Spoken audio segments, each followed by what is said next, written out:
한국 영화에서 스릴러라고 하면 정말 빼놓을 수 없는 장르죠. 한국 사람들이 굉장히 좋아하는 장르이기도 하고 또 우리가 만드는 한국 영화에 자주 나오는 것도 스릴러라고 생각을 합니다. 그 중에서도 우리가 한국형 스릴러라고 생각을 하면 떠오르는 몇 가지의 이미지가 있죠. 연쇄살인마가 등장하고 그 연쇄살인마를 쫓는 경찰이 등장하고 그 사이에서 벌어지는 어떤 범행의 동기와 잔인한 살인 그리고 그 살인마와의 대결, 이런 것들이 우리가 한국형 스릴러라고 하면 떠올리게 되는 그런 상투적인 전개인 것 같아요. 그런 의미에서 오늘 제가 리뷰할 살인자 리포트는 상투적인 전개, 그리고 우리가 일반적으로 생각하는 한국형 스릴러에서 조금은 벗어나 있는 작품입니다. 그리고 어떤 영화를 제작할 때 하나의 아이디어, 그 아이디어에 의존해서 철저하게 연출과 대본으로만 한번 승부를 내보겠다 라고 하는 작품이 쉽게 나오는 게 아니죠. 한국 영화, 특히 이런 상업 영화계에서는 흔치 않은 일인 것은 분명합니다. 그래서 살인자 리포트는 그런 부분에서 저도 보면서 오랜만에 느껴보는 감각이다, 이런 생각을 좀 했어요. 그만큼 우리가 너무 뻔한 작품들을 계속해서 양산하고 있다 라는 생각도 좀 드는데, 살인자 리포트는 뻔하지는 않습니다. 하지만 그 뻔하지 않은 선택이 항상 결과를 담보하는 것은 아니다 라는 말씀을 좀 드리면서 제가 본 살인자 리포트 리뷰를 시작하겠습니다. 이제부터 치명적인 스포일러가 있는 거 알고 계시죠? 네, 스포일러 조심하시고요. 그럼 리뷰 시작하도록 하겠습니다. 살인자 리포트의 이야기는 굉장히 단순합니다. 일단 조여정 씨가 연기하는 백선주라는 캐릭터가 있고요. 굉장히 위기에 처해 있는 기자고요. 특종에 목마른 기자다. 이 정도만 얘기하면 될 것 같아요. 물론 그 이유가 있는데 나중에 설명을 하고요. 그 기자한테 자신이 연쇄살인자다라고 주장하는 사람에게서 전화가 온 거예요. 나는 연쇄살인범인데 아직까지 한 번도 들키지 않았다. 나는 11명을 죽였다. 그리고 나는 또 한 명을 죽일 예정인데, 피해자라고 할게요. 피해자가 생겨날 예정인데 만약에 기자님이 나와의 인터뷰에 응해준다면 그 피해자를 살릴 수 있는 기회를 주겠다. 그 피해자가 누군지 알려주겠다 라는 제안을 하게 돼요. 그러면은 선주의 입장에서는 일단은 특종이라면 특종이죠. 지금 같은 시대에 연쇄살인마가 나오는 게 쉽지 않다 보니까 이 연쇄살인범을 인터뷰한다는 것은 상당한 특종이기 때문에 관심을 갖게 됩니다. 그리고 어쩔 수 없는 부분도 있고요. 그리고 자신의 연인 한상우라는 형사가 있어요. 그 형사에게 도움을 청하죠. 상우 입장에서는 나도 범인 잡고 너는 특종하고 한번 해보자, 이렇게 해서 가게 되는 거죠. 인터뷰 장소로 연쇄살인범이 오라고 한 곳이 바로 호텔의 스위트룸이에요. 2701호 거기로 오라고 했거든요. 물론 이제 굉장히 위험한 일이죠. 여성 기자가 연쇄살인범과, 그것도 11명이나 죽였다는 연쇄살인범과 단둘이 마주 앉아서 인터뷰를 한다는 것이 어쩌면 굉장히 위험할 수도 있는 상황입니다. 그래서 형사를 같이 대동해서 가는 거지만 형사가 이제 같이 들어갈 수는 없고 바로 도망갈 수도 있으니까 둘이 같이 있을 때 미리 그 자리에다가 미리 설치를 해놓는 거죠. 스위트룸 바로 아래 방을 잡고 그 위에다가 뭐 도청 장치라든지 녹화 장치라든지 이런 것들을 장치를 다 해놔요. 그래서 언제든지 선주가 좀 위험한 상황이 된다면은 상우가 올라가서 처리하면 되는 거니까, 그리고 범인을 잡고 나서 특종도 챙기고 하면 되는 거니까 그런 식으로 이제 둘이 작전을 짜고 들어가게 되는 것이죠. 그래서 호텔 스위트룸에 들어갔을 때 이제 범인이 나타나게 되는데, 이제 그 범인이라는 사람이 정성일 배우가 연기한 이영훈이라는 캐릭터인데, 범인으로 나타난 사람은 우리가 생각하는 어떤 일반적인 연쇄살인범과는 전혀 다른 굉장히 지적이고 그러면서도 굉장히 차가운 인상을 가지고 있는, 너무나도 젠틀하게 차려입은, 그러면서도 말투도 굉장히 나긋나긋하고 누가 봐도 정말 깔끔한 의사의 느낌이 나는 그런 사람이 등장을 하는 거죠. 안경을 딱 쓰고 등장을 하는데 말투나 뭐 언행 이런 것들이 굉장히 지적이고 세련되고 또 예의 바릅니다. 정성일 배우가 예전에 더 글로리에서 하도영 캐릭터를 맡았었잖아요. 그 캐릭터를 맡았을 때처럼 약간 나이스한 개새끼 그런 캐릭터를 정말 완벽하게 연기할 수 있는 사람이잖아요. 그 캐릭터를 연기를 합니다. 그래서 나와서 이제 얘기를 해주는 거예요. 그러니까 처음에는 둘이 정말로 인터뷰로 진행이 돼요. 물론 여기에 몇 가지 트릭들을 숨겨놨어요. 선주에게는 딸이 있는데 그 그 딸이 뭔가 문제가 있는 것처럼 관객들에게 신호를 주고, 그리고 이제 상우와의 관계에 대해서도 뭔가 이렇게 신호를 주고, 이런 것들이 있어서 자잘한 트릭들이 있는데, 중요한 내용은 이 이영훈이라는 정신과 의사의 이야기입니다. 연쇄살인범인데 정신과 의사다. 이거 어디서 많이 들어본 듯한 이야기예요. 그렇지, 그런 일이 있을 수 있겠다라는 생각이 들 정도로 수다쟁이면서 지적인 범죄자 캐릭터는 굉장히 긴 역사를 가지고 있습니다. 그러니까 자신의 범죄를 저지르는데도 다 이유가 있고, 그 범죄에 대한 자신의 철학이 있고, 그리고 그 철학을 통해서 자신이 왜 그런 범죄를 일으켰는지를 누군가에게 다 설명하고 싶어 하고, 이런 어떤 수다쟁이의 아주 똑똑한 캐릭터는 지금까지 많이 있었어요. 그래서 보면서 떠올랐던 몇 가지의 작품들은 뭐냐면, 일단 양들의 침묵이라는 작품이 있죠. 네, 양들의 침묵의 한니발 렉터, 그러니까 안소니 호킨스죠. 네, 안소니 호킨스가 조디 포스터를 처음 만나서 내뱉는 그 대사들이 남긴 어떤 전설적인 장면이죠. 그 장면을 비롯해서 그런 작품들이 되게 많았어요. 대표적으로 소우 같은 작품도 전 비슷한 작품이라고 생각하거든요. 물론 피해자들 데려다 놓고 게임을 시킨다는 것이 좀 다르긴 하지만, 어쨌든 그 범죄자들이 왜 이런 꼴을 당해야 되는지에 대해서 설명한다는 부분에서 비슷하죠. 그리고 이렇게 두 사람이 서로 마주 앉아서 대화로만 영화를 이끌어간다라는 부분에서는 오리올 파울로 감독의 작품들이죠. 특히 인비저블 게스트 같은, 인비저블 게스트에서 나오는 두 사람이 좁은 공간에서 단순히 대화로만 긴장감을 이끌어내는 그런 장면들 있잖아요. 그런 것들의 영향을 많이 받은 것처럼 보이기도 했고, 또 조여정 씨가 나온다는 측면에서는 히든 페이스라든지 이런 작품들도 생각이 납니다. 그래서 영화가 연출하려고 했었던 이 두 사람의 대화로부터 이루어지는 서스펜스가 과연 성공했느냐라는 부분인데, 저는 개인적으로는 실망했어요. 두 사람이 나누는 대화가, 그 대사들이 저로서는 납득이 되지 않았어요. 설명이 되지 않았다는 생각이 많이 들었습니다. 그래서 이 두 사람이 나누는 대사라든지 혹은 이 정신적인 문제에 대한 이야기가 저한테는 굉장히 허무맹랑하게 들렸습니다. 그래서 그런 부분들이 좀 아쉬웠다. 왜냐면 아까 말씀드렸던 이 양들의 침묵 같은 경우는 한니발 렉터라는 사람이 워낙 비범했다라고는 할 수 있겠지만, 대표적으로 두 사람이 대화와 대화를 통해서, 그리고 뱉어내는 대사가 마치 칼싸움을 하듯이 구강 액션이라고 하죠. 구강 액션처럼 이렇게 서로가 서로의 논리적 허점을 짚고 서로의 거짓말을 파헤쳐내고 이러면서 나아가는 그런 어떤 논리 배틀의 형태가 아니었다는 생각이 들었어요. 그래서 좀 많이 아쉽다라는 생각을 했고요.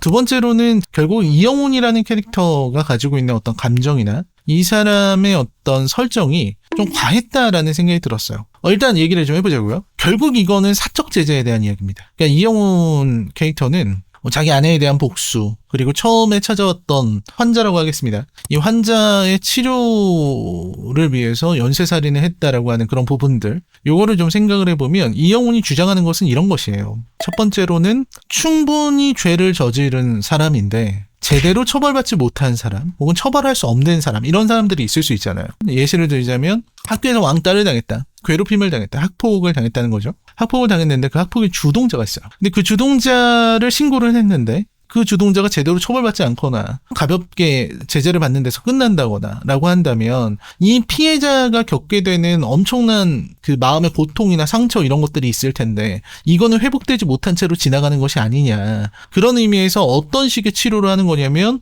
내가 가서, 정신과 의사가 가서 사람을 죽여준다라는 거. 그리고 영화에서도 나오지만 그 죽여주는 방식도 의뢰인들 맞춤형으로 다양하게 연쇄살인을 해서 보여준다는 거죠. 그리고 그 죽은 사람의 사진이나 이런 거 보여주면은 너무너무 기뻐하고, 그리고서도 이제 자신의 마음속에 죄책감이라는 게 남을 수 있잖아요. 그 죄책감이 남게 되면은 그거는 또 최면 치료를 통해서 애프터 서비스를 해준다라는 이런 이야기입니다. 내가 너무 죽이고 싶은 사람이 있는데 그 사람을 사실 청부살인을 하는 거 아닙니까? 이게 말이 좋아. 치료지. 청부살인인데 청부살인을 했어요. 청부살인을 하고 나면 저도 죄책감을 느낄 수 있잖아요. 어쨌든 사람을 죽여달라고 의뢰를 부탁을 했고, 그래서 사람이 살인을 해서 사람이 죽은 건데, 그러면 내가 잘못된 거 아닐까라는 부분은 지워주는 거죠. 깨끗하게.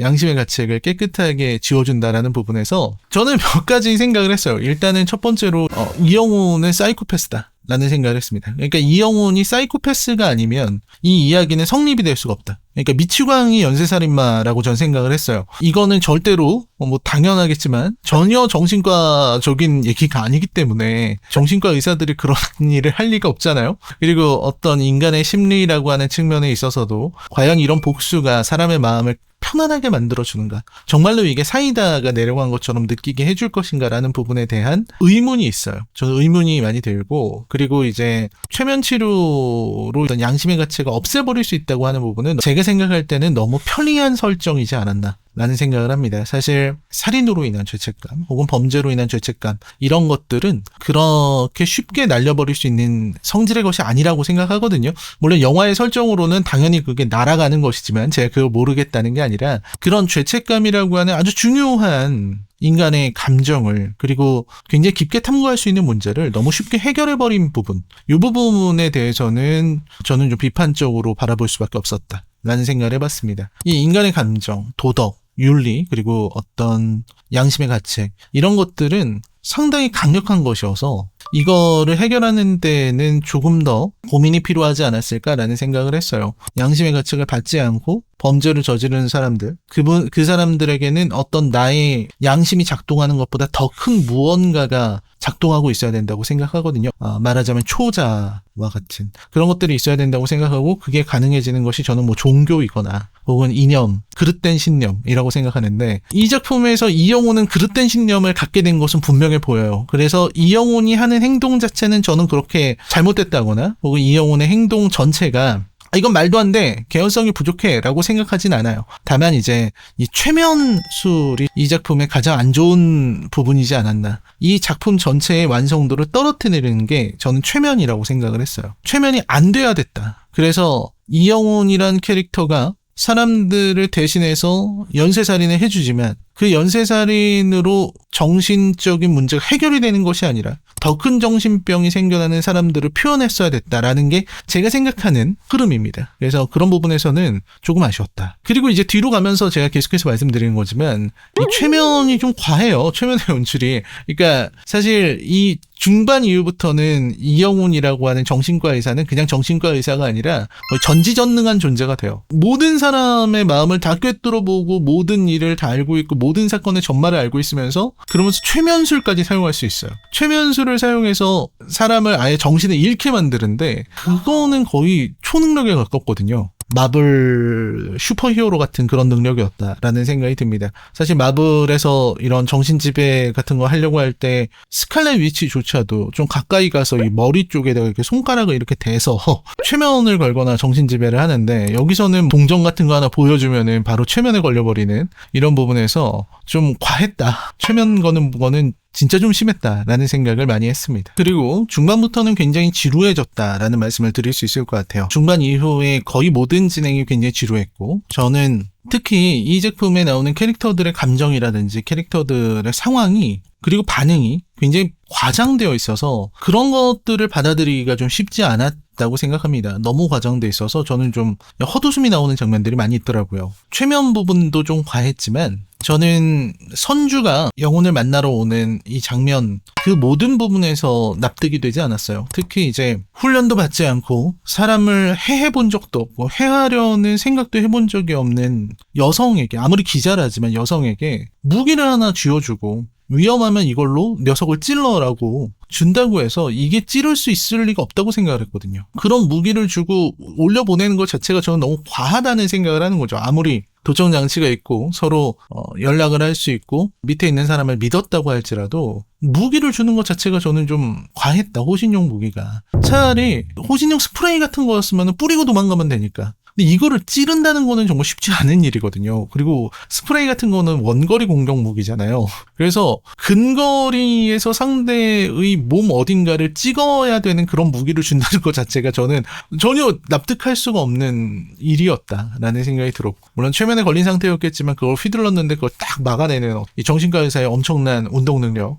이런 부분들은 그렇게 놀랍지 않았습니다. 이 작품에서 이제 이영훈은 전지전능한 존재이기 때문에 뭐 놀랄 것까지는 없었다는 생각이 들고요. 이제 제가 제일 말이 안 된다고 생각하는 부분들은 이제 중반 이후부터는 다 말이 안 되죠. 다 말이 안 된다고 생각이 들고, 특히 이제 덕테이프는 전 좀 없어졌으면 좋겠어요. 덕테이프로 이렇게 입을 이렇게 붙이면 말을 못한다는 이런 거는 이제는 영화에서 안 보아도 되지 않을까? 라는 생각을 합니다. 실제로 뭐 덕테이프 같은 거 붙이는 실험 같은 걸 많이 해보잖아요. 덕테이프 붙여도 충분히 말할 수 있고, 네, 충분히 뜯어낼 수 있다라는 부분을 좀 말씀드리고 싶고, 그런 하나하나가 이제 저한테는 좀 힘든 부분들이었고요. 오히려 저는 밀실 안에서 벌어지는 일 자체, 그러니까 밀실이라고 하는 공간 자체가 주는 스트레스는 거의 없었어요. 저는 이런 이야기를 되게 좋아하기 때문에 밀실에 갇혀있는 상태는 좋았지만 거기서 전개가 너무 지루하고 말이 안 되지 않았나? 라는 생각이 많이 들었습니다. 중간에 마치 선주의 딸이 뭔가 아이를 괴롭힌 것처럼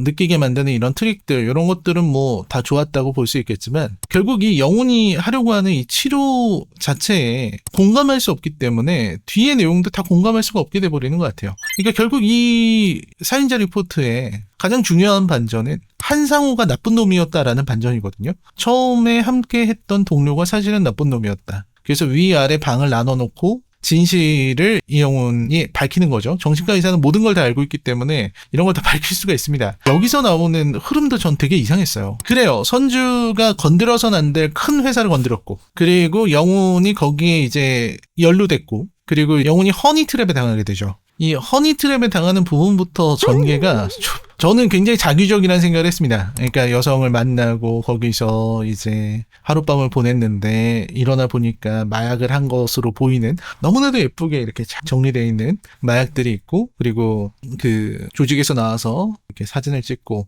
이런 부분들이라든지 형사임에도 불구하고 그 조직원들이 있는 데 가서 그들에게 비웃음을 당하는 장면들이라든지 이런 것들이 너무 자기적이어서 저는 좀 보기가 좀 어려웠고요. 제가 가장 보면서 이런 게 말이 되나라고 생각했던 부분은 바로 선주의 딸을 강간하는 부분이었어요. 어떻게 보면은 가장 인간 같지 않은 범죄를 저지른 거잖아요. 선주가 가지고 있는 증거들을 인멸하기 위해서 선주의 집에 침입한 게 사실은 한상우였는데, 근데 그 한상우가 마침 학원을 일찍 끝내고 선주의 딸이 온 거를 보게 된 거죠. 선주의 딸이 그 모든 장면을 목격한 거잖아요. 근데 그 목격자를 입막음을 해야 되는데 그 입막음을 하는 방법이 성폭행이다라고 하는, 이거는 너무 납득이 안 되더라고요. 성폭행을 하면 상대가 입을 다문다라는 이 발상이 저는 좀 납득이 잘 안 됐습니다. 이게 제가 상상력이 부족해서 그런 건지도 모르겠는데, 성폭행을 하면 상대가 말을 하지 못할 것이다. 왜냐면 그 엄마하고의 나의 관계를 알고 있기 때문에 나한테 성폭행 당한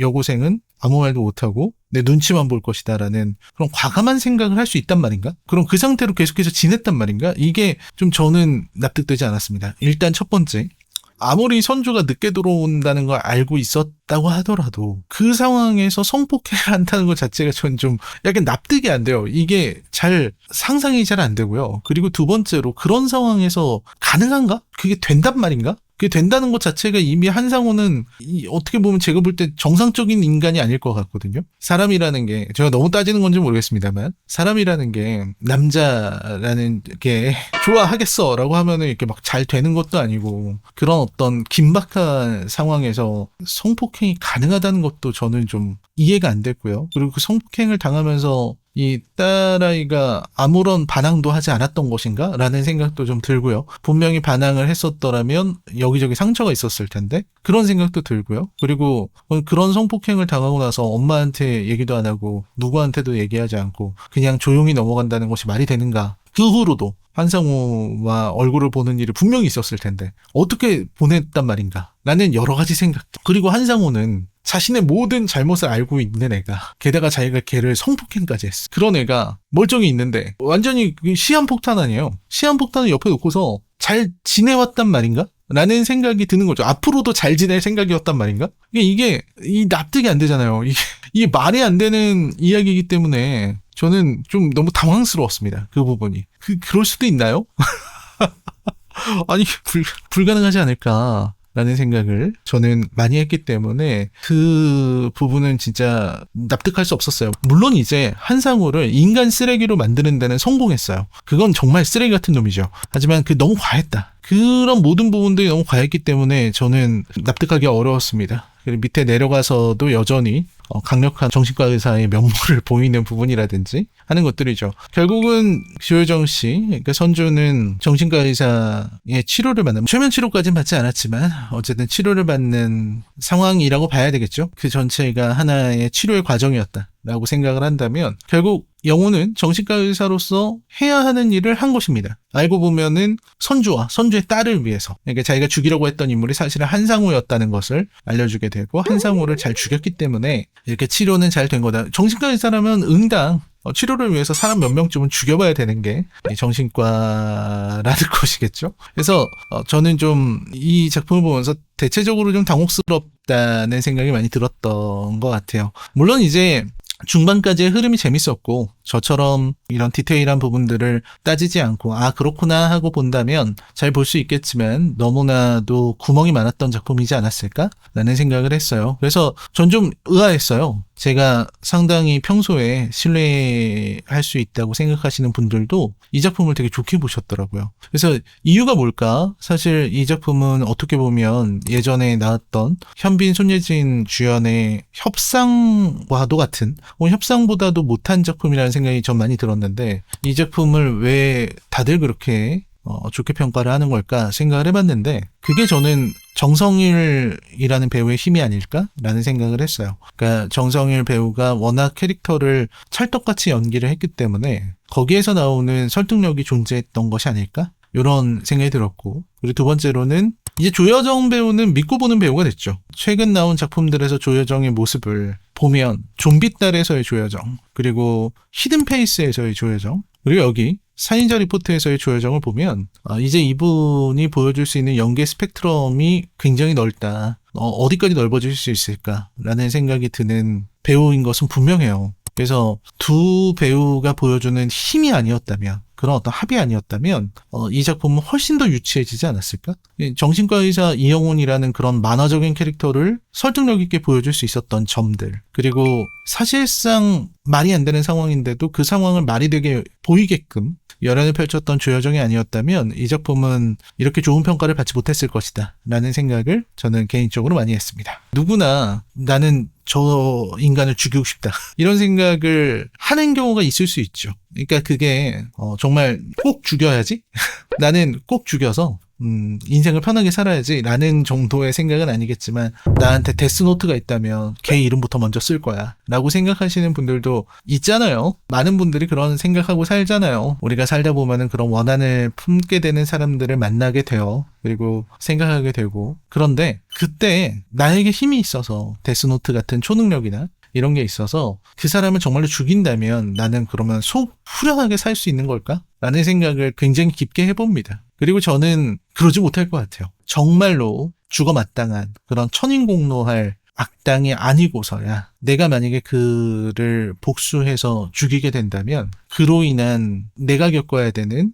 그런 반동이 있을 거라고 생각을 합니다. 그것은 죄책감일 수도 있고 또 그것은 업보일 수도 있다는 생각을 해요. 이게 좀 비현실적인 이야기이긴 하지만 복수는 복수를 낳고 증오는 증오를 낳는다 라는 생각을 하기 때문에, 그리고 우리 사회가 움직이는 방식도 개인적인 사적인 복수나 이런 사적 제재 이런 것들을 못하게 하는 이유가 저는 분명히 존재한다고 생각하기 때문에 이런 어떤 사적 제재의 이야기가 나올 때는 조금 더 많은 설득력이 있어야 되겠다라는 생각을 전 개인적으로 합니다. 두 번째로는 연쇄살인에 대한 것입니다. 이런 현대를 배경으로 연쇄살인이 나오게 된다고 한다면 저는 그 연쇄살인이 어떻게 가능한지에 대한 설명이 조금 더 많이 필요할 거라는 생각을 해요. 아무리 뛰어난 천재적인 살인자라고 할지라도 특히 우리나라처럼 곳곳에 CCTV가 있고 주차된 차마다 블랙박스가 달려있고 그리고 누구나 다 휴대폰을 들고 다니고 있는 이런 세상에서 연쇄살인을 한다는 거는 저는 쉽지 않다는 생각을 해요. 그리고 과학수사도 가능한 시대잖아요.